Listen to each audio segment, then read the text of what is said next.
Hello friends, my name is Atul. Welcome to my channel. So in this channel we'll be looking at URDG articles in detail. We'll be seeing how those articles are to be interpreted. So please watch the video till the very end. It will be very beneficial for people who are appearing for CSDG examination. Also, if you are new to the channel, please subscribe to my channel and press the bell icon, because I'll be posting a series of videos and you'll be getting the information as and when a video is online. Also, if you like the content, please press the like button. So without wasting any time, let's get started. Let's look at what are limits. So suppose let's take the example of company A. Company A is dealing with our bank. Okay. Now what bank will do? Bank will do all the compliance checks on this particular entity, means the KYC checks. Also, bank will analyze what is the net worth of this particular company, in what goods this particular company deals, what are the total exports, imports, and every minor detail bank will study. And on the basis of those details, bank will grant limits to company A. Limits means the maximum amount of undertakings or the maximum amount of risk which this bank can take on this entity. That is denoted by limits. Suppose $100 million. So as and when a bank will be issuing trade finance related undertakings, or would be doing discounting, or would doing any payment on behalf of A, these limits will be blocked to the tune of that amount. And once these amounts are repaid, or those undertakings are closed, this amount will be released. So this is how limits are managed between banks and customer. We also have interbank limits. Now let's look at how interbank limits works. So every bank will have sales team who will be interacting with other banks. What will happen? These banks will have their own set of clients who might not be common to each other. In order to facilitate trade finance undertakings between these clients, bank uses the limits between each other. So the client of bank 1 will approach bank 1 and request bank 1 to issue an undertaking to a client who is dealing with bank 2. So these banks will be having interbank limits, which is again the maximum sum of undertakings which can be issued within these banks. So if bank 1 issues an undertaking to bank 2 and bank 2 utilizes, or on the basis of that guarantee or that undertaking, bank 2 gives some services to this entity, bank 2 will block bank 1's limits. Once this undertaking is cancelled, or once this particular repayment is done of whatever financing is done, these limits are released or reinstated. So this is how interbank limits works. Moving to the earlier example, we had company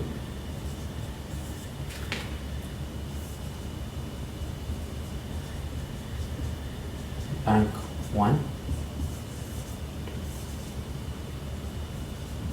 company B.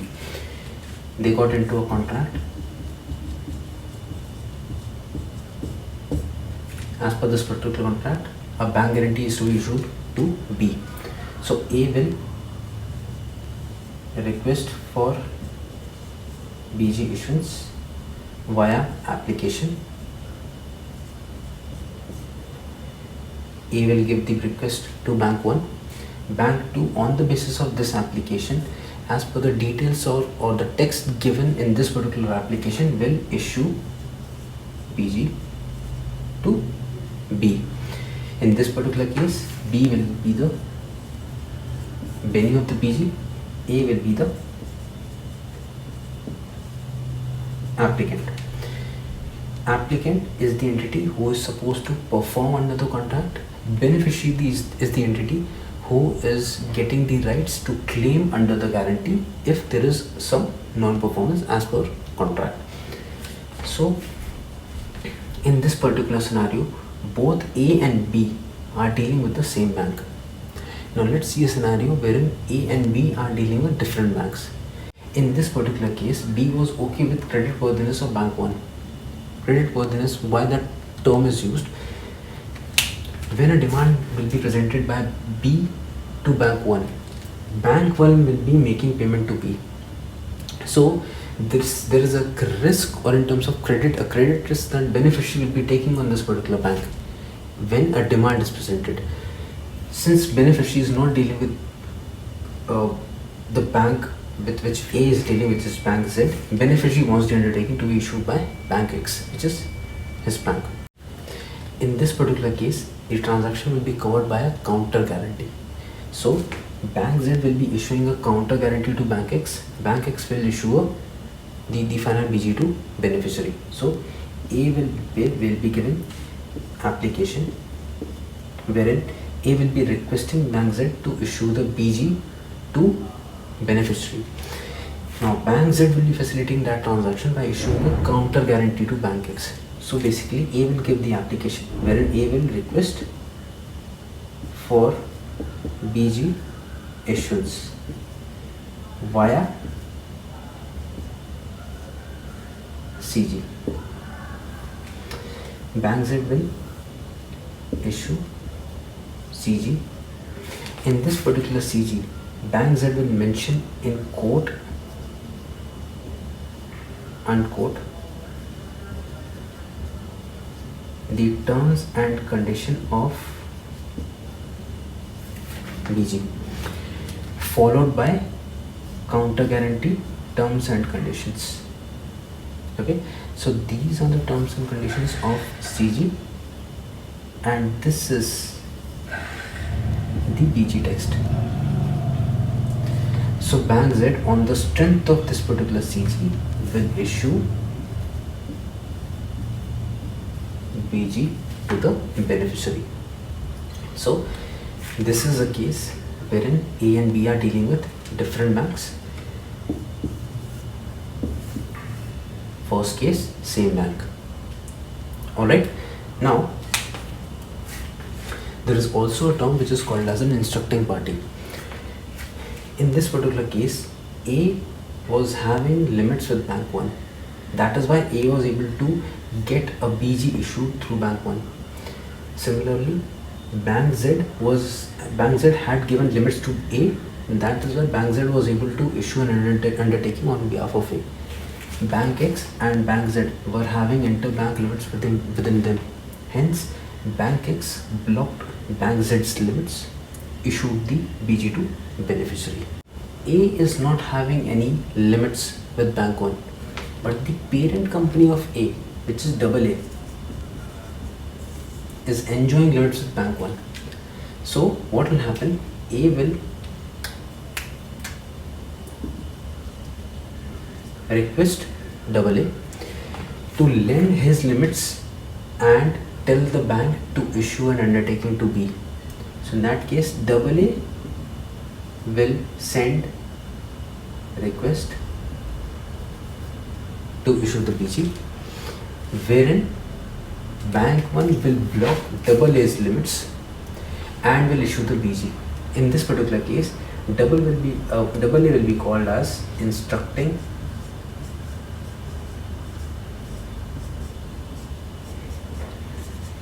party.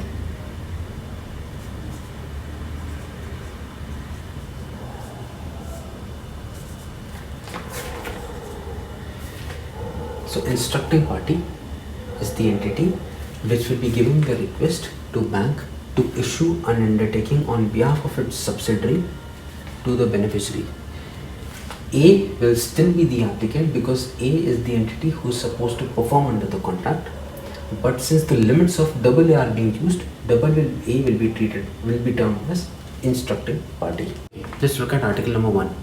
What article number 1A says: the moment any undertaking is issued subjected to URDG, all the parties, applicant, beneficiary, bank, or in this case applicant, counter guarantor, guarantor, beneficiary, will be bound in their respective capacities by these rules.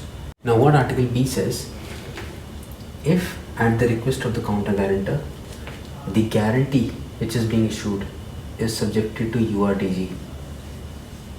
The guarantee which is being issued is subjected to URDG.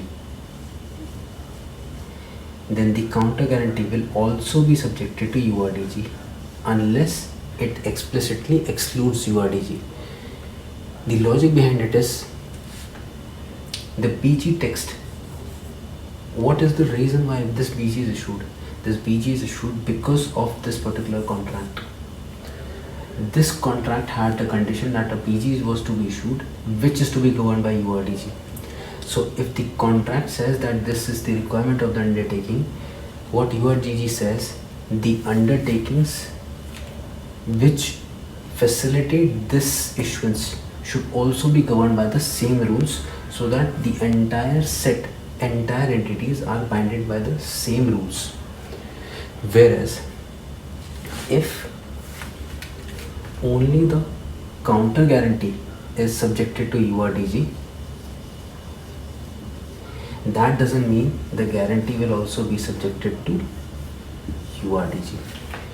Why? Because as per this contract, this BG was not subjected to URDG. Just because you are mentioning those rules in counter guarantee, that doesn't mean your BG will also be subjected to these rules. Next one, when a demand guarantee is being issued at the request of the instructing party, that means the instructing party will also be bounded by these rules in its respective capacities. Now what all will be the obligations of these parties, we'll look in the subsequent articles. The last one is, whenever any undertaking is subjected to URDG which is issued after 1st July 2010, that will be governed by the latest URDG rules, which is URDG 758. Okay, let's look at article number 2. So article number 2 deals with definitions. So first we'll cover all those definitions which are present in this particular diagram. The moment we are finished with all the definitions in this diagram, we'll move to the next diagram. Okay, the first is applicant. Applicant is the entity who is supposed to perform as per the contract. Applicant is the entity who is supposed to perform under the guarantee. Alright, next is the application. Application is the written request which the applicant or the instructing party provides to the guarantor, according to which the guarantee terms and conditions are formed. So application would be containing all the bank guarantee terms and conditions along with all the dates and amounts. The PG will be issued exactly according to the application. Okay. Next is authenticated. What does authenticated means? When it is applied to an electronic document, that means, now when this particular, okay, let's take this particular example. When this BG will be issued, it will be issued via MT 760. So when the word authenticated applies to an electronic document, this will be sent via SWIFT. Authenticated means the receiver is able to identify the sender.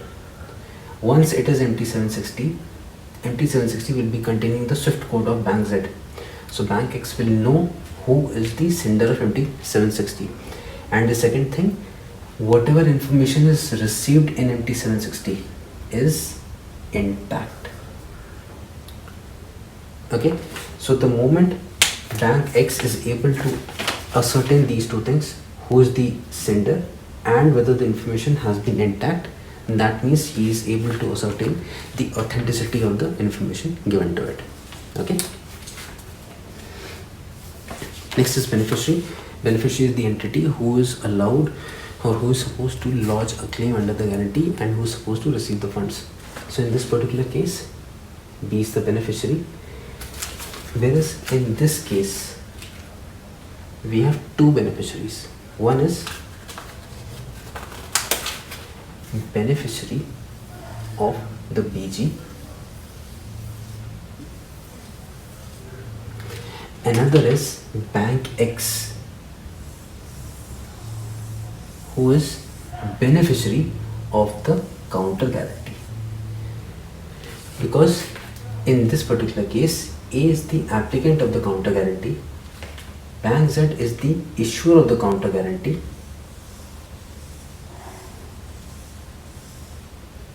Bank X is the beneficiary of the counter guarantee. Similarly, in this particular case, Bank Z is the applicant of guarantee, Bank X is the guarantor, P is the beneficiary of the guarantee. Okay.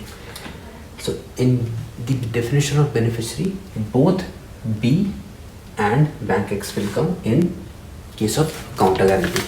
Okay. Business day. Business day as per URDG means a day on which the organization, if the guarantee is being issued by any company, or if it is issued by a bank, then the bank is open for regular business. So suppose your company or your bank is open on a Sunday to complete some pending work, that will not be considered as a business day. Business day is a day when your company is open for regular business or for regular working. Okay. Next is charges. Charges by default are supposed to be paid by the applicant. You cannot issue an undertaking wherein you are giving a particular condition that this BG or this undertaking will not be effective unless beneficiary pays the charges. Okay. Next is counter guarantee. So counter guarantee is the undertaking which is issued by the counter guarantor to facilitate BG issuance. Okay. So in this particular case, Bank Z issues a counter guarantee to Bank X. On the strength of this counter guarantee, Bank X issued the final BG to the beneficiary. Counter guarantor, the entity who issues the counter guarantee, is called the counter guarantor. Demand is a written statement given by the beneficiary or written request given by the beneficiary claiming funds under the guarantee. So beneficiary will give a letter signed by its officials. It will be dated. It will be having the bank guarantee reference number. It will be having the reference number to the contract. Beneficiary will say that applicant did not perform as the obligations as per contract numbers this, and the supply was not up to the mark. I hereby demand payment under this particular BG. So when a beneficiary sends this particular kind of document, that will be termed as a demand. Okay. Demand guarantee, any guarantee which is subjected to URDG is automatically a demand guarantee, because all the undertakings which are subjected to URDG needs a demand to be presented by the beneficiary. Next is document. Document means any signed or unsigned document which is delivered to the guarantor. It can also be demand, it can also be statement of breach, it can also be any other document called for under the guarantee, it can also be any other document or information given by the beneficiary with respect to or related to the guarantee. If the document is presented in an electronic format, then the recipient should be able to generate it in tangible form. What does this mean? So once I have received a document at my email address, I should be able to take printout of that document and should be able to generate a tangible copy or a physical copy of that same. Then it will be termed as a document. Next is expiry. Expiry means the last day after which the undertaking will expire. That means the undertaking ceases to exist. Alright. Next is expiry. Expiry means either expiry date or an expiry event. If both are mentioned, then earlier of the two. Expiry date would be a specific date given in the BG text. Expiry event would be, suppose beneficiary is submitting a discharge letter to the guarantor that I hereby discharge you from all the obligations under this particular BG. That will be an expiry event.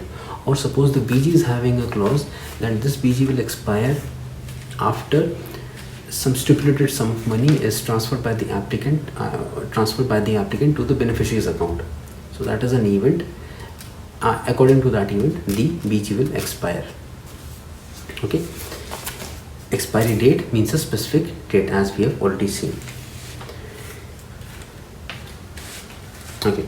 Then we move on to guarantee. Guarantee means the undertaking which is issued by the guarantor given to the beneficiary. What is a guarantor? The entity who issues the guarantee. Next is instructing party. Instructing party means the party who is requesting the bank to issue an undertaking on behalf of some other party or a third party or its subsidiary. That will be termed as an instructing party. Next comes presentation. Presentation means submission of any sort of document to the guarantor related to the guarantee will be termed as a presentation.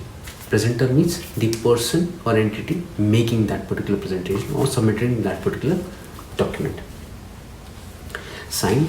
Signed when it is applied to a document means in any form of handwritten, perforated, stamp, in any which ways if you try to authenticate that particular document or that information which is there in tangible form, it will be termed as a signed document.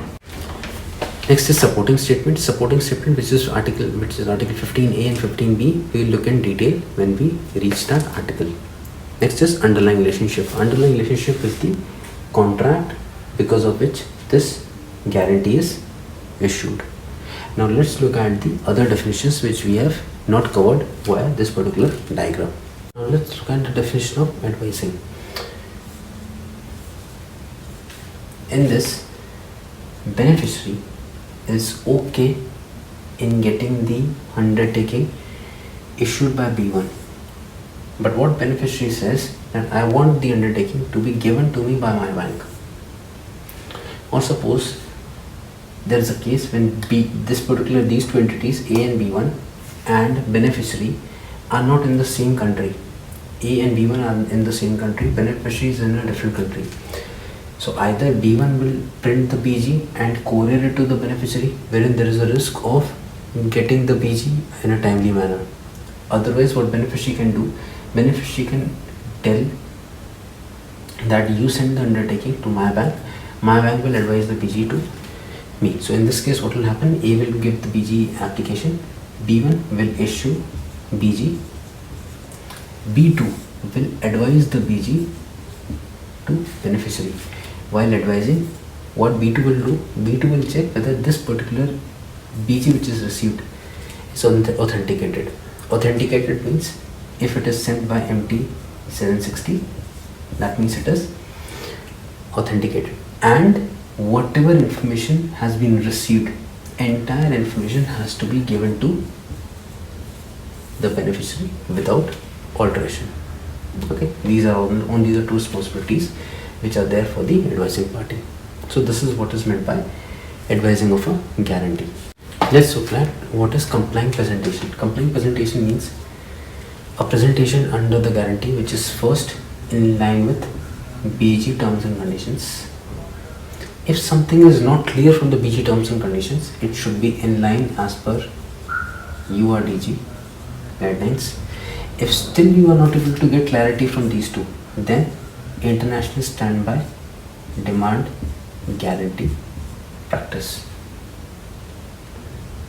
Okay, so a document which complies in this particular fashion will be termed as a complying presentation. What is a complying demand? A demand which meets this requirement is called as a complying demand. Let's look at expiry event. So expiry event as per URDG is either one, when a document is presented under the guarantee, or when it is determined from guarantor's own records. This will be termed as an expiry event. Now, why this kind of document will be required? A guarantee might have a condition that the moment this document is presented, the BG will expire, or 30 days after this document is presented, the guarantee will expire. So, the moment this document is presented, actually delivered to the guarantor, which is in line with the guarantee terms and conditions, the BG will expire accordingly, or from guarantor's own records. Now, what is guarantor's own records? As per URDG, it is credits or debits happening with the accounts held with the guarantor. In what case this will be used? Let's see that. Applicant, guarantor, beneficiary. Now this is an advance payment BG. For example, what is an advance payment bank guarantee? Beneficiary will pay advance upfront to the applicant, and applicant will get a BG issued which is equal to the advance paid.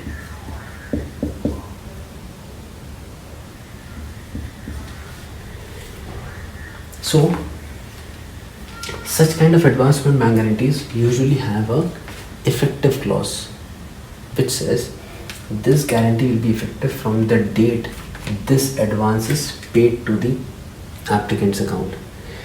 That applicant account will be held with the guarantor. So guarantor will be getting the credit from the beneficiary, which will be referring to this PG, which will be a credit in applicant's account held with the guarantor. So the guarantor will know that this credit has come and now the BG will be effective. Why this clause is required? Because it should not be a case that beneficiary has claimed under the guarantee without paying this advance. So this particular clause is there. There can also be a condition when bank can identify a debit in the account held with it, and accordingly the bank guarantee value will be reduced. So for example, the guarantee has a condition that as and when applicant pays the amount to the beneficiary, the guarantee amount will be reduced. So in that particular case, bank can check the debit happened in the applicant's account with this PG reference, and accordingly bank can act. So this is what is meant by guarantor's own records and expiry event. Okay. Moving to article number 3. Article 3 says branches of a guarantor in different countries will be treated as separate entities. Now separate entities, why? Because when you are dealing in the same country, if you have a branch in the same country, that means the guarantor's own records definition will also apply to those respective branches. But the moment you cross the country, the moment a branch is opened leaving that native country or leaving a particular country, that branch will no more be a branch. That branch will be treated as a separate entity, will be treated as an independent entity and not as a branch of the bank. Next one is, we have a transaction wherein a counter guarantee is used to issue a BG. As we saw in the earlier article, that here there are two undertakings. One is the counter guarantee, wherein this is the applicant of CG, BX is the guarantor of CG, BY is the Benny of CG. Similarly, this is the beneficiary of the BG, BY is the guarantor of BG, BX is the applicant of BG. So whenever word beneficiary is used, these two will come into picture. Applicant is used, these two will come into picture. Guarantor is used, these two will come into picture. Okay. Next one, any requirement of presentation of one or more electronic records of a document or electronic copies of a document will be sufficed or will be satisfied by presentation of just one electronic document. Why? Because in case of electronic presentation, if we are just presenting one original, we can just make multiple copies and each and every copy will be treated as a original. This is not happening in case of paper, because the moment you take a Xerox of a paper document, it becomes a copy. It no more remains an original. Okay. Next is, whenever you are using the word from, to, until, till, between, they will include the dates mentioned. For example, when you are using these terms to identify the start and or end date of a period. So 2 days from 16th September means 16th will be counted. So 16th September will be your day 1. Then 17th September will be day 2. 2 days from 16th September would be 16th and 17th. So before and after will exclude that date. So 2 days after 16th September means 17th would be day 1, 18th would be day 2. In this particular case, 16th was day 1, 17th was day 2. Alright. Now within. So 2 days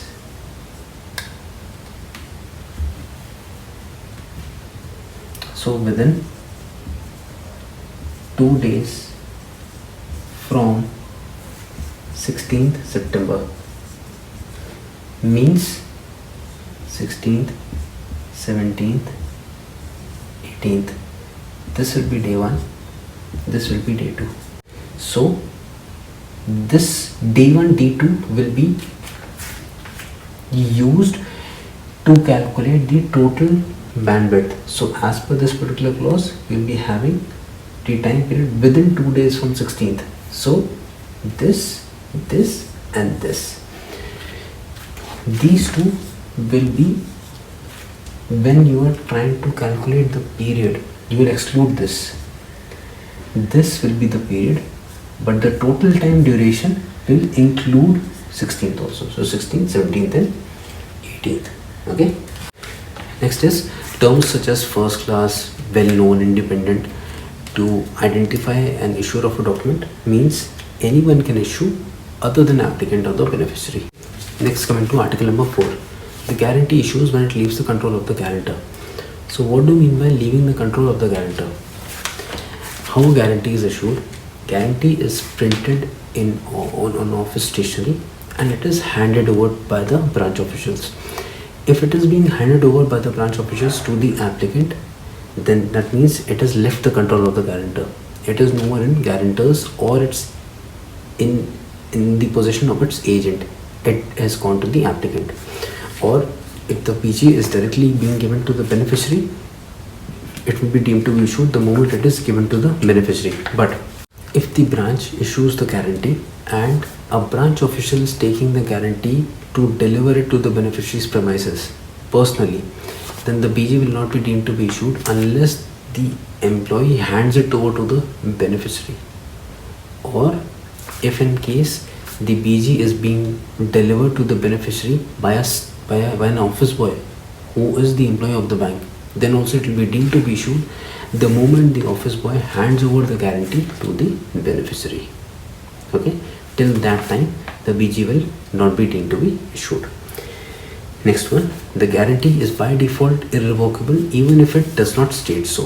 What do you mean by irrevocable? That means the moment it is issued, it can only be cancelled with beneficiary's consent, not without it. Last one, the beneficiary is allowed to present a demand the moment a BG is issued, or in case if the BG is having a specific restriction clause wherein the BG says this BG is effective from the date of issuance, but claims can only be lodged after 15 days from issuance or after 15 days from effective date. Why a BG will have such kind of a clause? Because there can be scenarios where an applicant would say, I need at least 15 days to start performing. So that should be the time period, would be a locking time period for the beneficiary, wherein beneficiary cannot lodge a claim under the guarantee. So a claim under the guarantee can be lodged from the date the BG is deemed to be issued, or if a BG is having a specific restriction clause, then after that restriction timeline is over, beneficiary can lodge a claim. So friend, with this we have completed from article 1 to article 4. In case if you have any questions, please post your questions in the comment section. I'll certainly try to answer all those questions. Okay, have a great day. Thank you.